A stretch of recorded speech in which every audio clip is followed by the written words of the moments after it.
Welcome to the Unbreakable Mind and Body podcast. I am your host, Tiana Gonzalez, a multi-passionate creative, storyteller, and entrepreneur with a fierce love for movement. This is our space for powerful stories and actionable strategies to help you build mental resilience and elevate your self-care practice. Together, we will unlock the tools that you need to create an unbreakable mind and body. Welcome back to the show. I am your host, Tiana, and today is my birthday. Today is my 47th birthday. And what I say to some people, like my clients, coworkers, and friends, is that I feel like I'm just getting started, and I cannot believe that 47 years has passed, while simultaneously sometimes feeling as if I'm 97. Because the beginning half, or I would even say the beginning 2/3 of my life experience has been jam-packed with a lot of stuff. Now, while I say that, in the interesting duality that everything in life is two sides of a coin, and all the layers in between, regardless of how thick or thin, right? Regardless of the stick we're looking at and how long it is, the ends of it, there are things that I haven't experienced. There are some things I'm not sure I'll ever experience, and I've made peace with those things. It's really okay, because I trust that what is meant for me will never miss. And I also believe at this juncture, at this stage of the game, if I need to coerce, force, twist somebody's arm, manipulate, sell it, grasp, clutch, grip on tightly, it's not meant for me. So what I'd like to do with this episode is offer you 10 things that have been top of mind. They are thoughts, they are themes, they are things that have recurred throughout the last year. Now, last year on my 46th birthday, I posted a photo on Instagram with 46 truths. This year, instead of thinking of 47 things, I thought of 10. And there might be a bonus, but you have to wait until the end of this episode to hear me unlock them. Now, I will be creating a post with these 10 things, but I'd like to give you story behind each one. So if you happen to follow me on Instagram, you can check the show notes to see my Instagram handle. Please follow me. And if you do follow me, send me a message and let me know that you heard my voice first, and now you're putting a face and a wild personality to the voice. So the first thing, and by the way, these items are not in order of importance. This is just how it flowed. Number 1, manifestation has more to do with embodiment and nervous system regulation than repeating mantras, vision boards, and meditation. Let me say that one more time. Manifestation has more to do with embodiment and nervous system regulation than it does with repeating mantras, writing things out, vision boards, and meditation. Now, am I saying that mantras and journal prompts, vision boards, and meditation are not helpful tools if you want to manifest the life of your dreams? Of course they are, but it doesn't stop there. And if you're mindlessly repeating something, if you're mindlessly journaling the same words, there's a method called the 369 method, and you keep writing the same sentence over and over and over, or maybe you have listened to John Proctor, or you've watched some movies like The Secret, or you listen to Abraham Hicks, and maybe you've heard certain prompts like, I am so happy and grateful now that, and you fill in the blank. So you're taking the thing you want in the future and bringing it into the present tense. There are also folks who will say, I am, and fill in the blank. And they're filling in the blank with not their real 3D current reality, but with the reality that they want to create, summoning the things from the future into their current existence. Now, you have to embody those things. I think 2 episodes ago, I talked about energy. It's called the unhinged energy episode. And it's unhinged because I was unhinged, completely unscripted and winging it off the cuff. And your girl can talk. And on that episode, we talked about embodying things. And what do I mean by that? Well, when you, let's say, you want to level up your lifestyle, okay? Maybe you, similar to me, you live in a studio apartment currently, and you would like to one day own a 5-bedroom mansion with a in-ground pool in the backyard and a home gym and a 4-car garage, and every car in there is a luxury car. And by the way, there is nothing wrong with wanting nice things, all right? So how do you get to that point? How do you embody that? If that's not your current reality, well, you start to execute and make decisions as if you are the successful person who already has those things. Here's number 2. We do not have to use our past suffering and trauma to identify ourselves. Now, this was a big one for me, and this came up a lot this year because many times you will encounter someone who's in therapy or someone who has done some of their inner work, and they repeat the lessons and they're sharing what they're learning with folks. Or maybe they're currently in therapy and they are doing the work and they're processing. And they can't seem to actually get out of the processing mode. They can't identify themselves without pulling into the description what they have overcome, how much shit that they've been through, the drama, any traumas, any, generational curses, any abuse. There are a lot of things. And when we always identify with our pain, with our suffering, with the past, it can keep you stuck, almost like a tornado. It just keeps spinning around and around and around itself, but it's not necessarily moving forward. And so we want to maybe not always bring up the tragedies when we're talking to new people, when we're explaining who we are. There are ways to go about it. And I think it's important to navigate those thoughts and come up with ways to rebrand ourselves, to think about ourselves in a different light. And it starts with self.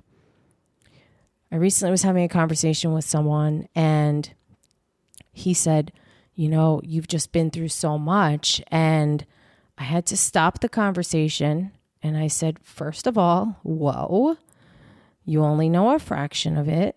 And secondly, I've made peace with a lot of those things. I shared them with you in confidence, but I'm not holding on to that pain anymore. I'm not wearing it like a badge. I am not the winner of the Trauma Olympics.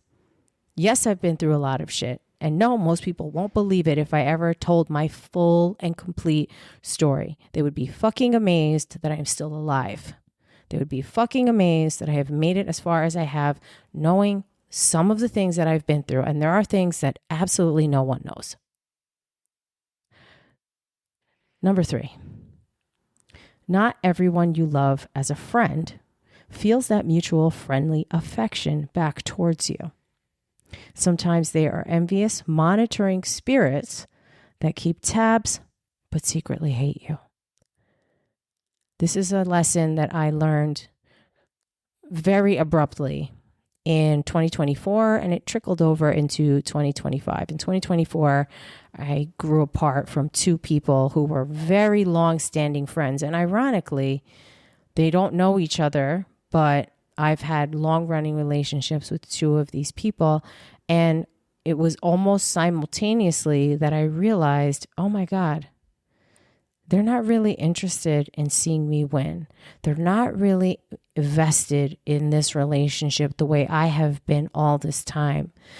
In both instances, I was the one who always drove to see them. I was the one who was constantly initiating plans, who was reaching out, who was calling, and I was the one who was always getting breadcrumbs. I was the one who was always getting the phone call when they're running between Target and TJ Maxx and Dunkin' Donuts or Starbucks. And it was the constant like, hold on a second, I'm just running in to do this. You know what? I wasn't a priority as a friend for those people. And then we would go long periods of time without checking in with each other. And then I would get the phone call like, oh, I just want to check in on you. I just want to make sure everything's okay. Yeah, I have time to listen now. And they would eagerly, anxiously await listening to every fucking detail of what's going on in my life, not because they're concerned, not because they're going to offer assistance, and not because they're going to show up physically or be there for me in any sort of way, but because they just wanted to fucking know my business and potentially just kind of throw out negative energy towards me, the evil eye. Now, number 4, almost anything can be learned, trained, developed, and mastered if you really want to learn it. A skill, a thought, a way of doing something, almost anything can be learned, trained, and developed. I firmly believe that. Now, is there such a thing as a natural talent and a natural gift? Of course there is, and that could never be replicated. There are prodigies, there are musical geniuses, there are creative connoisseurs who, sure, they've got a trained ear, eye, sense of taste. However, they're just outside the realm of normalcy because they have just been born with these gifts. And at the same time, I also believe pretty much anything can be learned, and you can get very close to a level of excellence. Why? Because most people quit. Most people cannot play the long game. I'm a bodybuilder. I started ballet when I was 15 years old, which is old for a dancer. And I skyrocketed through. I learned all of the basics. I got my turnout to look so much better. And I went through the process in class and moved myself up to the front of the class, and then was leading classes in a very short period of time, which is unheard of. Most ballerinas start dancing when they're in preschool. And I did not learn ballet until I was 15. So fucking epic. Now, number 5.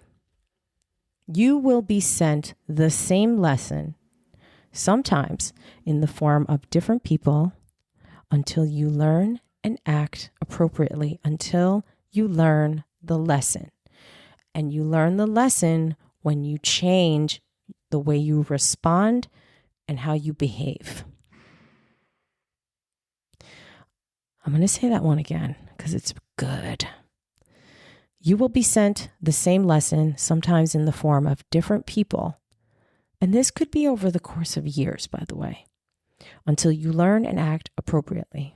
In my case, I dated several guys in my late 20s who all had a lot of the same traits. They were very different as far as, age and background and where they grew up, but there were personality traits that were very, very similar from one to the next to the next.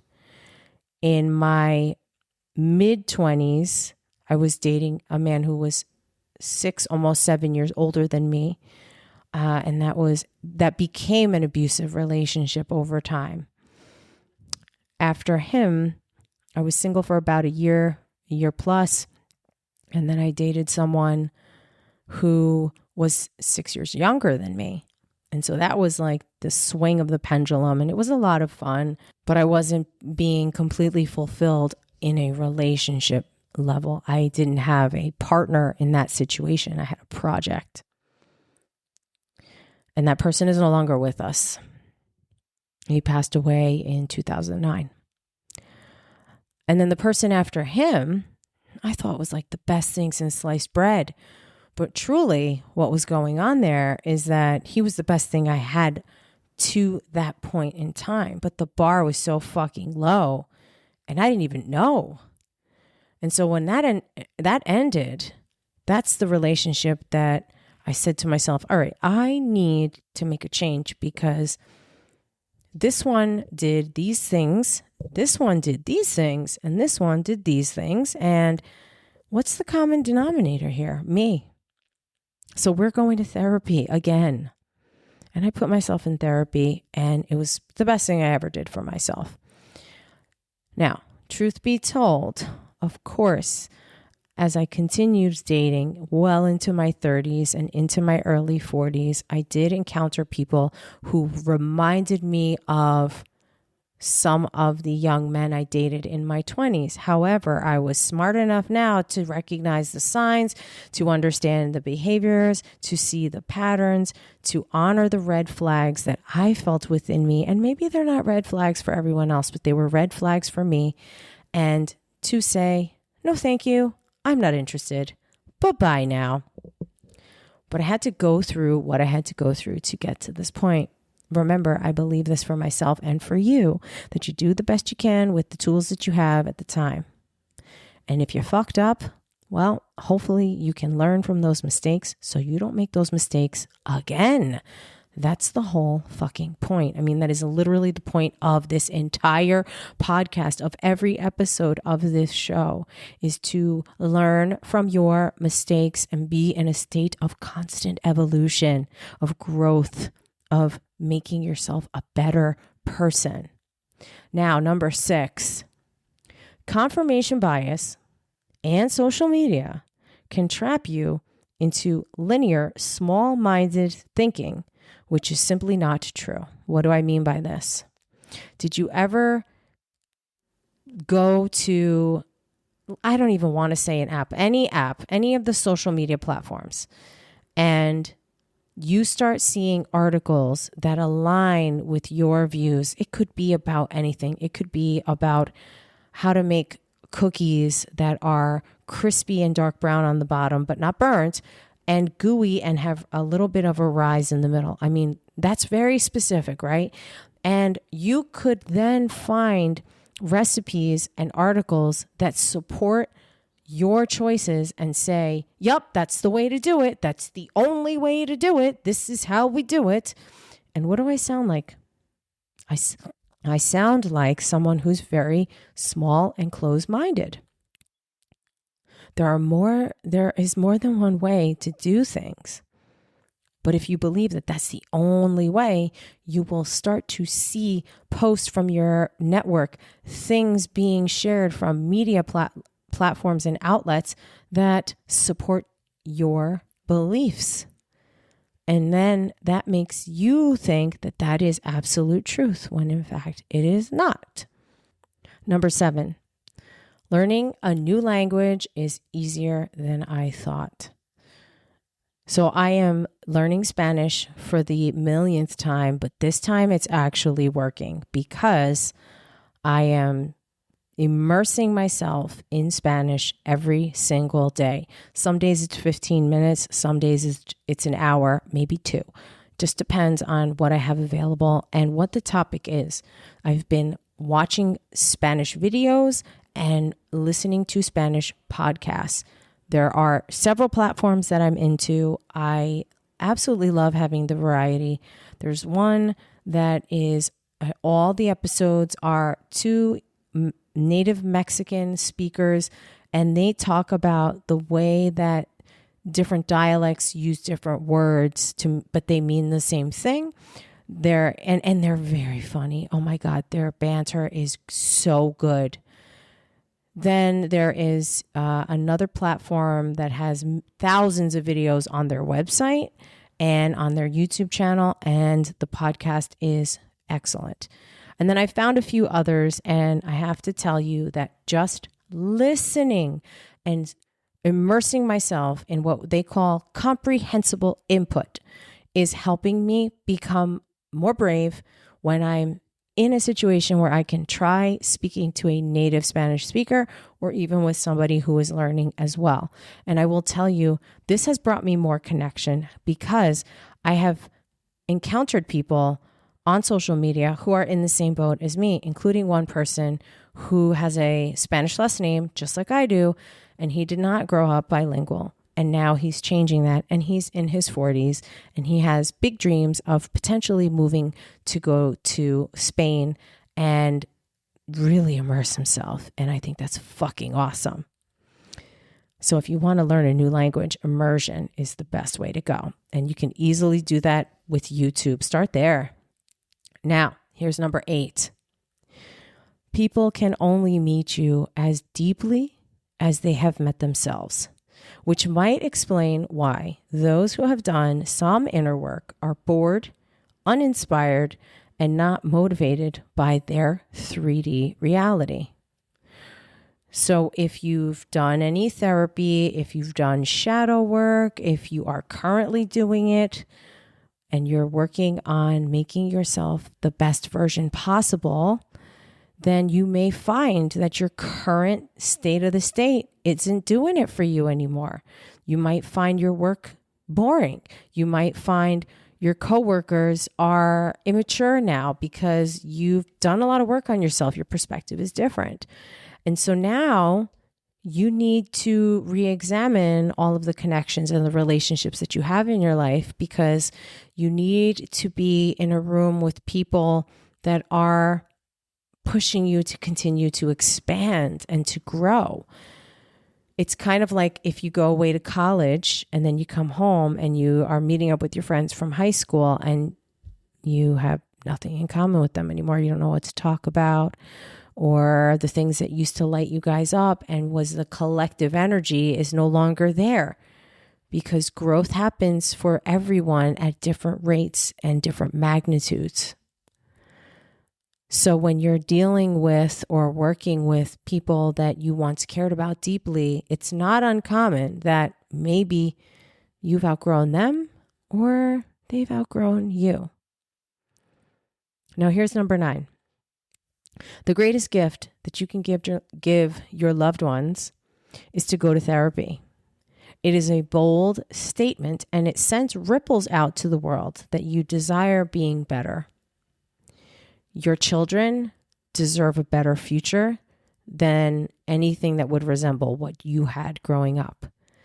And I say the word better, and how you define it is up to you, because it does not necessarily mean a bigger house, more toys, fancier clothes, a nicer car when they get their license. That's not what I'm talking about.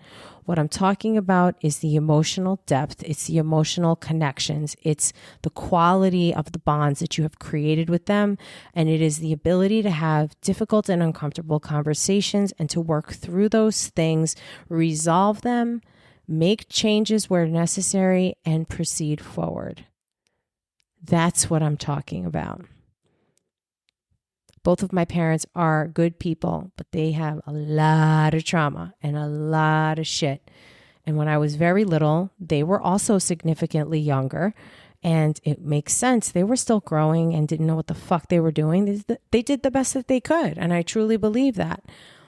But my parents fought a lot. There was always yelling and screaming and fighting and somebody slamming a door and somebody punching a table. And it just became a very unsettling environment. And that's also part of why I decided to go into therapy, because I knew I don't want that anymore. I've worked diligently to create a peaceful home. And sure, it's peaceful now because I don't have kids.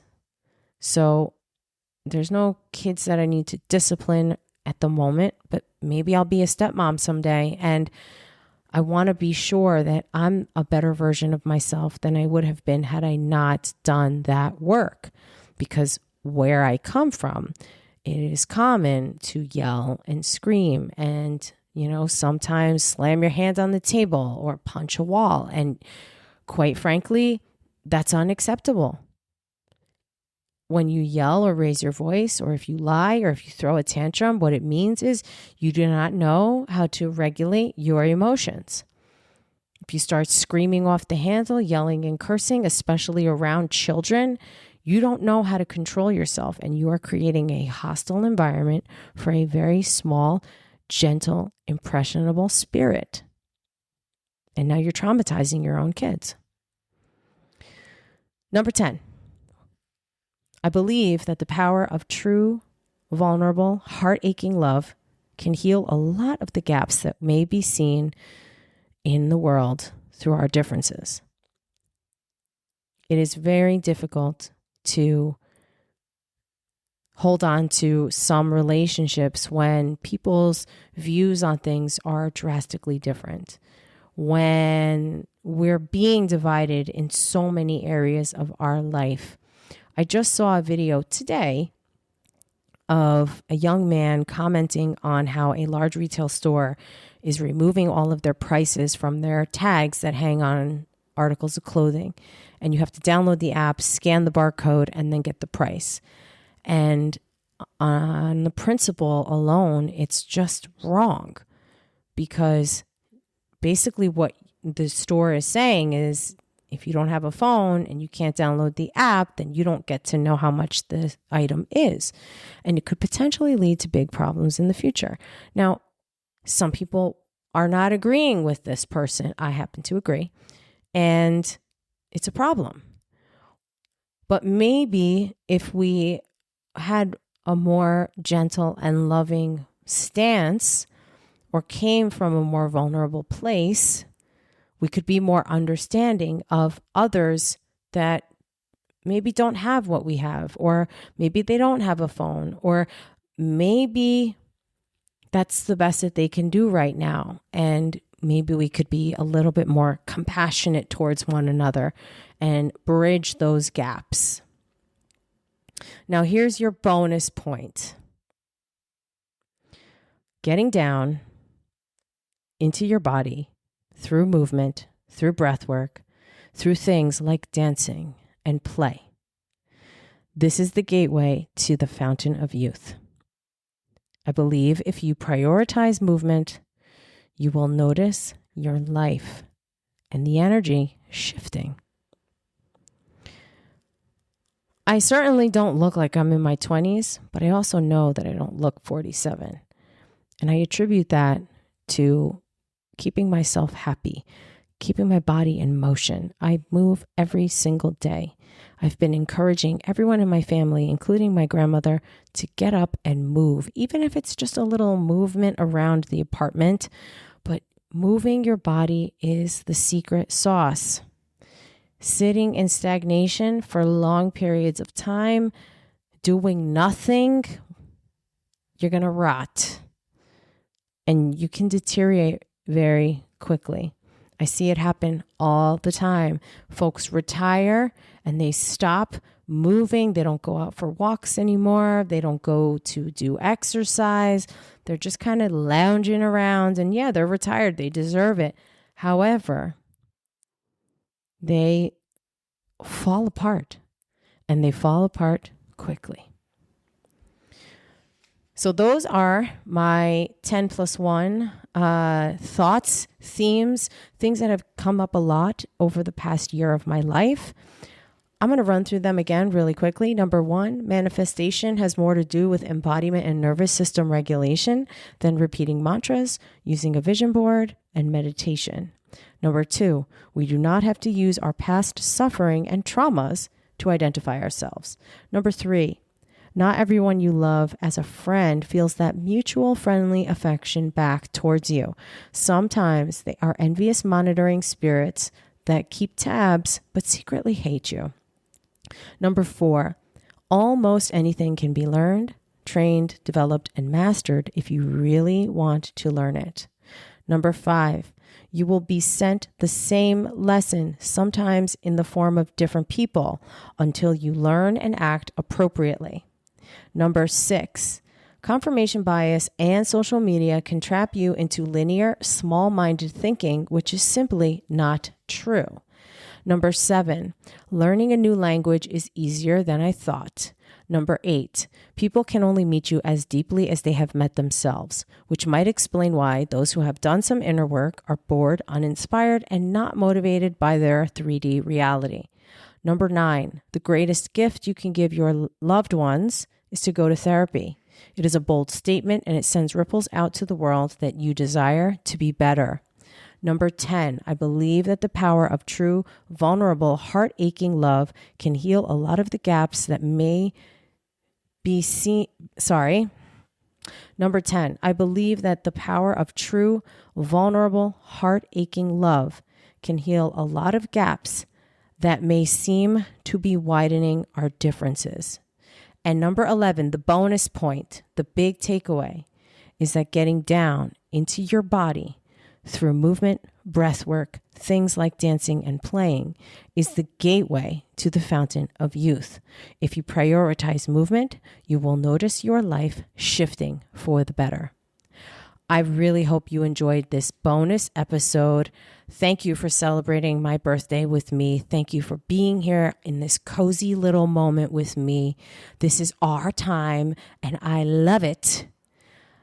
And I appreciate you being here. I appreciate your time and attention. And as always, I'll catch you on the next one.